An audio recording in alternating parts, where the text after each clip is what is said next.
Om Shri Sadgurave Namaha. Jai Guru Radha Swami Vaheguru Satyaram Sa Sahib Bandagi Namaste.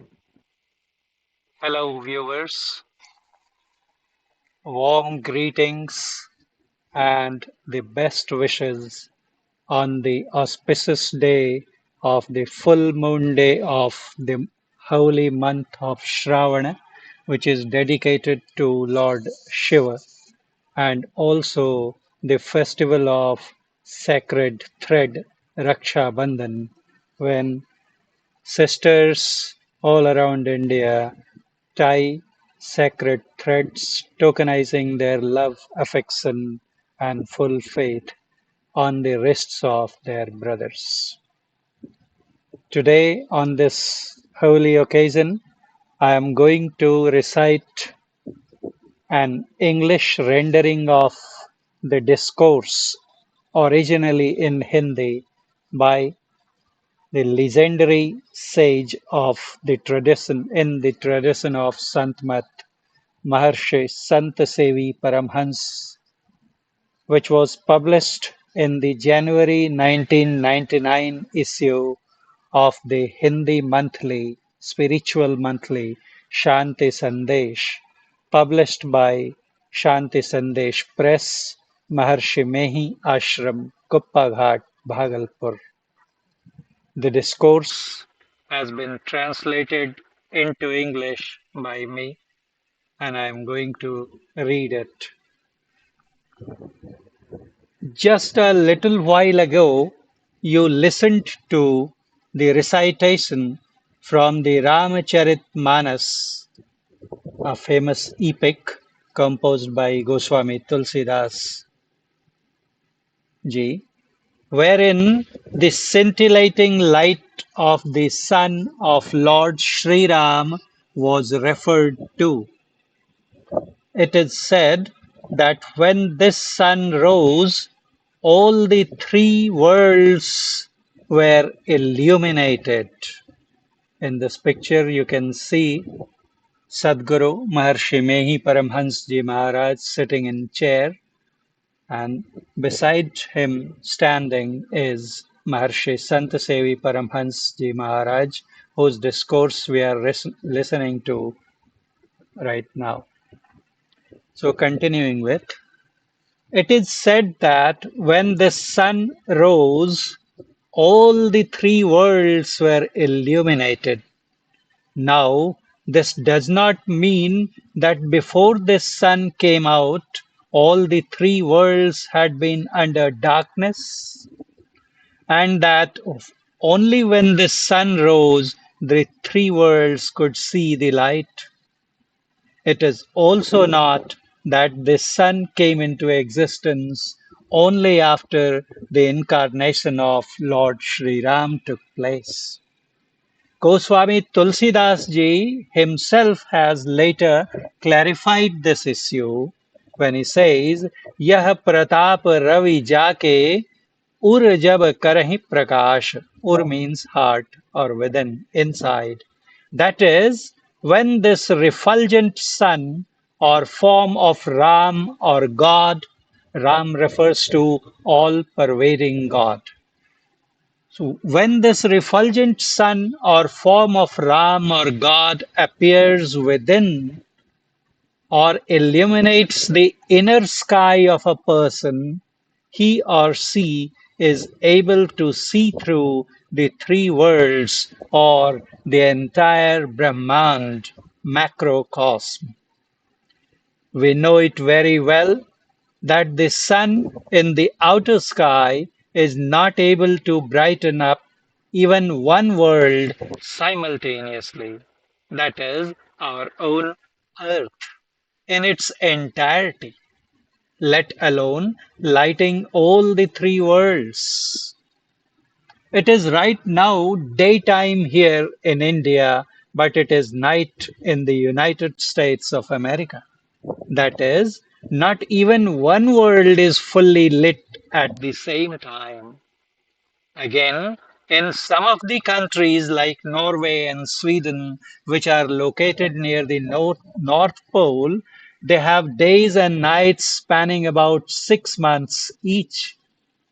Had the sun Goswami Tulsidas ji is referring to been this sun only of the outer world, these countries would also have been illuminated simultaneously. In fact, the sun mentioned by Tulsidas ji is not the outer sun, but the inner sun, the one which can be viewed inside each one of us. When a spiritual seeker sits in meditation, he or she makes an ascending journey or inward journey, rising from the Agya Chakra, variously referred to as the divine gate, the 10th gate, the third eye, Divya Chakshu, the third till, Shiva Netra, Shiva eye, etc., etc.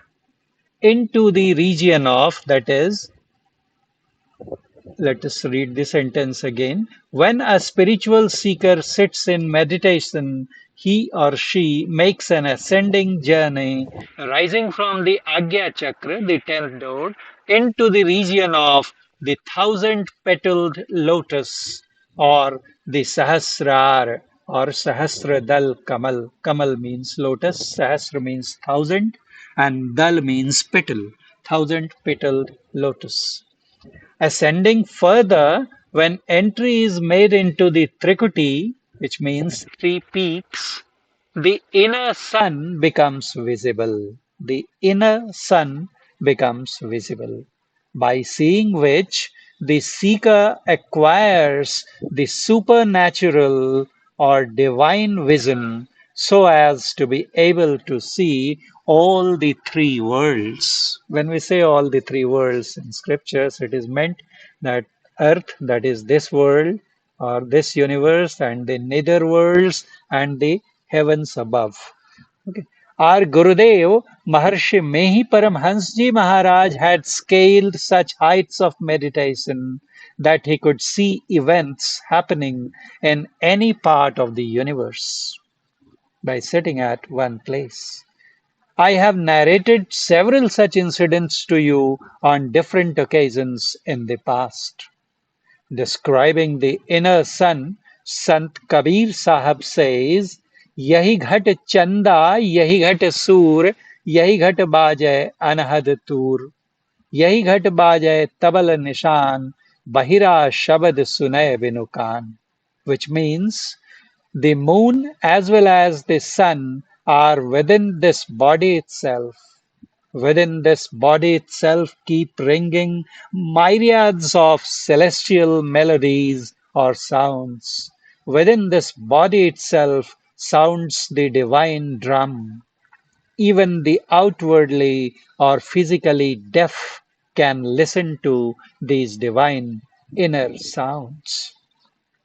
Proceeding from the Agya Chakra, we get a glimpse of moon in the Sahasradal Kamal, or the realm of thousand-petaled lotus. Moving further ahead, we get to see the sun in the region of Trikuti.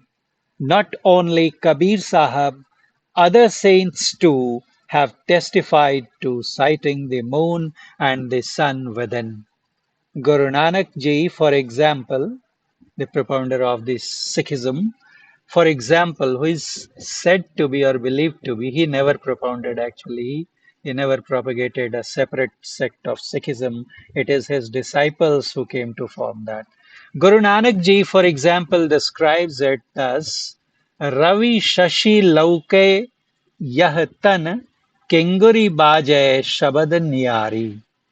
Ravi means sun, Surya or Ravi means sun, Shashi or Chandrama or Chanda means the moon. So the verse means the sun and the moon are visible within this very body of ours, wherein we can also listen to the divine sound current. He says further, Tara chadya lamma kyo nadar nihalaya ram. I hopped on to the star and saw it. The grace of God has made my life gratified, blissful, and blessed. Whosoever begins this inner voyage, that is, practices inner meditation, gains in mental concentration. Associated with concentration is ascension or inward penetration. Such persons cross over from the level of pind or the physical gross body into the Brahmand, that is inner cosmos, where he or she gets the blissful glimpse of stars, moon, the sun, etc. These sightings are related to the inner world, not the outer one. We see that we cannot perform any work even in this outer world of ours in absence of light and sound. If both the light and sound or vibrations go missing from our world, we would find it well nigh impossible to live. So, just as we need light and sound in the outer universe, we need light and sound in the inner universe too. In the outer world, even our life does not exist in absence of light and sound. If somebody falls ill and a doctor comes and examines and finds that his pulse is no longer beating, that his sound has left his body, and his body has turned cold, that is light or heat has also left the body, he declares him as dead. So this body also is alive and kicking only so long as this light and sound are associated with us. So this is what he means when he says, so just as we and all other say works etc. that we perform in the outer world also need both these things. So just as we need light and sound in the outer universe, we need light and sound in the inner universe too. We identify any person or thing with the help of light, that is, form or appearance, and sound. Similarly, light and sound are also essential to realize God within us.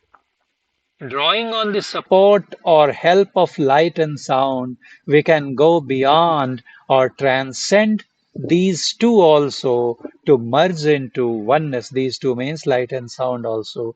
We take help of light and sound to cross over or transcend the two also. Just as if we have to cross a water body, we take the help of water body itself and finally go on to the other side, that is leave the water, but we use the water to leave it, to cross it. Similarly, we use light and sound to transcend the two also, to finally merge into oneness with the Supreme Lord or the God. That is what Maharshi Santsevi says, that drawing on the support or help of light and sound, we can go beyond or transcend these two also to merge into oneness with the Supreme Lord or God. Here, so many persons are sitting in this hall to whom he was speaking in that discourse, during that discourse or spiritual gathering. Each one can see the other in daylight. However, unless you inquire about each other's name, address, nature of job, etc., you cannot grow full familiarity with each other. Some conversation is essential to ascertain one's identity. At the moment, so many of you are seeing each other. Now, suppose in the future, if you happen to see someone who is present here at some other place, a feeling would come to you that you probably have seen him or her somewhere. Driving a few nails down into your head, you might recall that yes, you had seen him here in the satsang hall. However, you would not be able to know what or who he is. Well, that would be possible only after you had exchanged some words of personal information with each other previously. To see each other, you need light. For gaining familiarity, you need to talk, that is, seek the help of sound. Yes, I was saying that as essential or indispensable are light and sound in the outer world, so are they in the inner world too. God has provided us with a beautiful analogy in the nature. When black rain clouds are hovering overhead in the outer sky, we sometimes see lightning in the sky. After we see lightning, we hear the thunder of clouds. Through this natural illustration, God hints at the inner meditation. When the spiritual practitioner, closing his or her eyes softly, tries to gaze intently at the prescribed place as instructed by the Guru in the inner sky, he or she comes to see the hovering clouds, lightning as also the thunderous rumbling of clouds. A hymn of Rigveda says, Shrinva vrishteriva swanaha pavamanasya shushminaha charanti vidyuto devi. That is, flashes of lightning are seen in the inner sky. Then the powerful sound of rains can be heard. This sound is capable of washing or purifying the sins of the listener. During meditation, the sadhak or the practitioner sees a number of scintillations, flashes, sparkles, and electric like sparks, and hears thunderous rumbles. In fact, the sound belongs to or comes from nowhere else but the pure and pristine Atma, that is, soul only, that is, we only. You must have observed that very strong light is followed by very strong thundering sound too. We thus first see light and then we hear sound. Similarly, the sadhak or the spiritual practitioner first sees light within and then hears the sound. In fact, if we look at the chronological order of creation of the universe, we would find that the first of all, sound, the unstruck vibration or melody called the anahat nad, unstruck sound, and numerous other sounds called anahad nad, that is, sounds of numerous varieties, came into being, which was followed in order by prakash, that is light, and andhakar, that is darkness. However, since we are currently living in the darkness of our ignorance, our spiritual journey has to take place in the reverse direction, and therefore, beginning from within darkness, the seeker first rising above darkness sees light and then comes to hear sound. Okay, that is, if we are living in place A at a place A and we intend to travel to a place P, and as we start journeying from A to P, we pass through places called B, C, and D. Now, if we want to get back to our original abode, place A, then we have to pass through the places in the reverse order.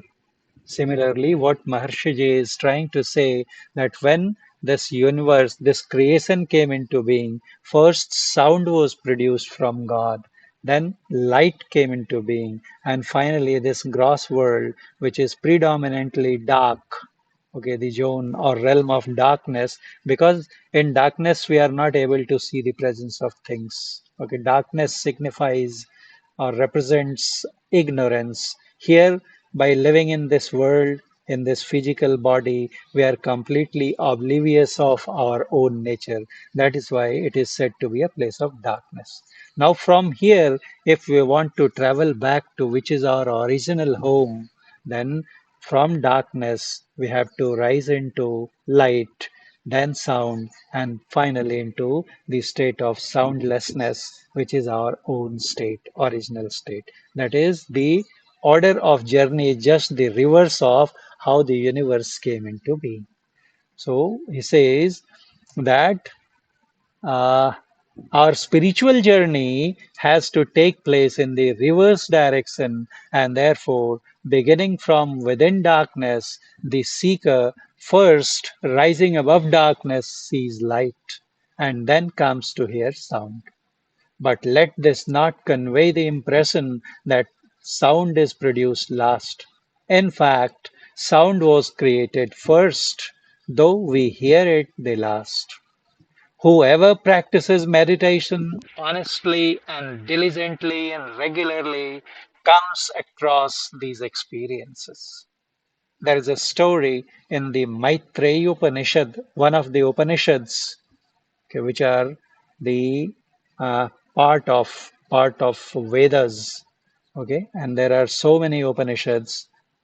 Maitreya Upanishad is one of them. So he says there is a story in Maitreya Upanishad in a similar context. There was a Brahmin, which is one of the four main castes in India. He did not perform ritual worship, including verbal chanting of prayers and Gayatri Mantra, one of the most sacred Vedic hymns, showing incense sticks to the idols or statues of gods and goddesses, like other conventional Brahmins of the village did. He had devoted himself to genuine inner meditation. His wife had to face a lot of taunts and critical remarks from her friends who used to vex, or in modern context will say, troll her, saying that her husband was not a true Brahmin, and that she, though herself being a real Brahmin, had been married to one of different caste. They would further lend credence to their criticism by advancing arguments like, had your husband been a chaste Brahmin, he too would have followed a routine befitting a true Brahmin. For example, having bath on prescribed time, orally reciting incantations and Gayatri mantra, performing sandhya or worship thrice a day, etc. But he does not do anything of the kind. Returning home, she would report to her husband what others said about him. The Brahmin listened to everything patiently but wouldn't say anything or react. Every time his wife happened to meet her neighbors, she would get to hear the same malicious and mocking remarks again and again. One day she came home extremely dejected, pained, and broken, and told her husband, I repeatedly make you aware of what our neighbors say about you, but you don't pay any heed. Everything falls flat on your deaf ears. And saying this, he started crying. Seeing the immensity of her grief, the Brahmin said, O queen of my heart, neither do you nor do your neighbors who keep you telling so many things know what I do. Just listen to me. What is this three times Sandhya, thrice a day Sandhya? When is Sandhya performed? Sandhya is a word known for puja or worship that is done as a thrice a day by devout beings here in India. So, when is Sandhya performed? The Brahmin asked. Sandhya refers to the time. Sandhya actually, etymologically or literally means meeting, junction, or union. So Sandhya refers to the time when the sun sets or the transition period when the day ends and the night begins. Similarly, the juncture when the forenoon comes to a close and the afternoon begins, that is, sun stops its ascensional journey and starts descending, is called Madhyana Sandhya or the midday or noon Sandhya. Again, the meeting point when the night comes to an end and the morning or dawn begi- begins is termed as Prabhat Sandhya or morning Sandhya. Thus, we have the concept of three Sandhyas: Prabhat Sandhya, that is morning Sandhya, Madhyana Sandhya, afternoon Sandhya, and Sayam Sandhya, that is evening Sandhya. But where there is neither the sunrise nor the sunset, just tell me, where do you have Sandhya? There are no transition times, periods, there are no meeting of, say, darkness and light, rising sun and setting sun. In the inner sky of my heart, the sun of consciousness keeps shining bright incessantly. It neither sets nor rises. Then how do I perform a sandhya? Please listen to the shloka or hymn of the Maitreya Upanishad. The Brahman says, Hridakashe chidadityam sada bhasati bhasati nastameti nachodeti katham sandhyam upasmahe. That is, it means that the sun of consciousness within my heart keeps on shining and shining all the time. Neither does it set nor does it rise. How do I perform Sandhya then?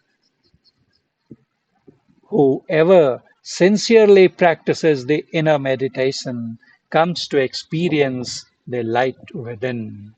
First, he sees the light and then he hears sound too. Sound has a natural and inherent property of attracting the listener towards its source or origin. One who is capable of grasping the sound, springing straight from God Himself, gets naturally drawn to Him. The practitioner of Nada Anusandhan, Anusandhan means search or exploration, and Nad means sound. Or Surat Shabd Yog, Surat means individual soul, Shabd means sound, Yog means union. That is, the yoga of inner sound or the union through sound first catches hold of the sound which is generated at the center of the gross sphere of creation. Catching that sound at the meeting horizon or junction of the gross sphere and the astral or subtle sphere, he, that is the practitioner, is drawn to the center of the astral sphere.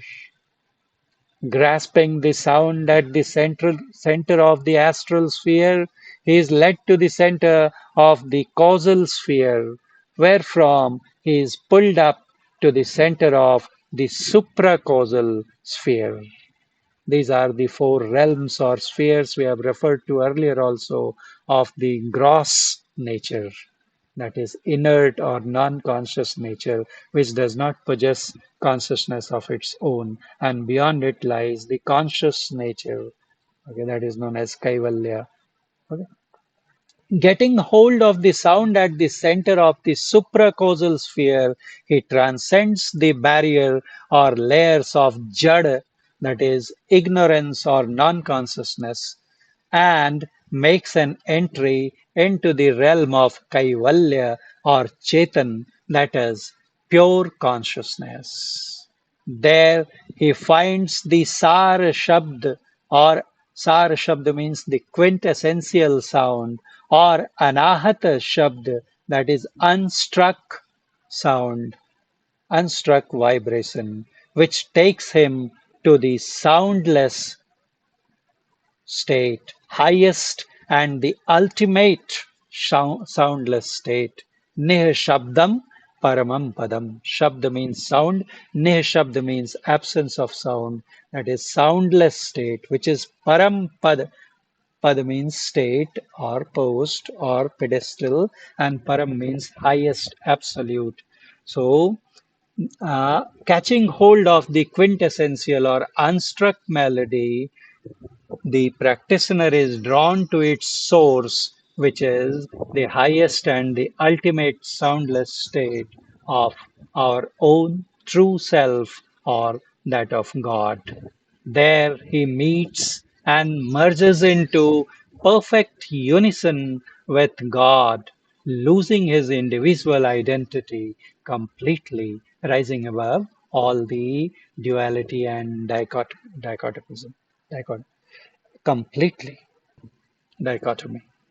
Thus, the cycle of birth and death or transmigration comes to be destroyed or annihilated forever or permanently. This is, in short, I told you about the inner meditation of Santmat. Jai Guru. So, this was Discourse of Maharshi Santsevi Paramhans Ji Maharaj, who was one of the most illustrious saints of Santmat tradition. He departed in the year 2007. He was born in 1920, and this is a picture I had shot with my own digital camera way back. So I hope you would have liked this discourse of his.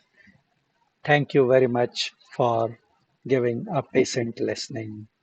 Jai Guru, Vahe Guru, Radha Swami. Namaste.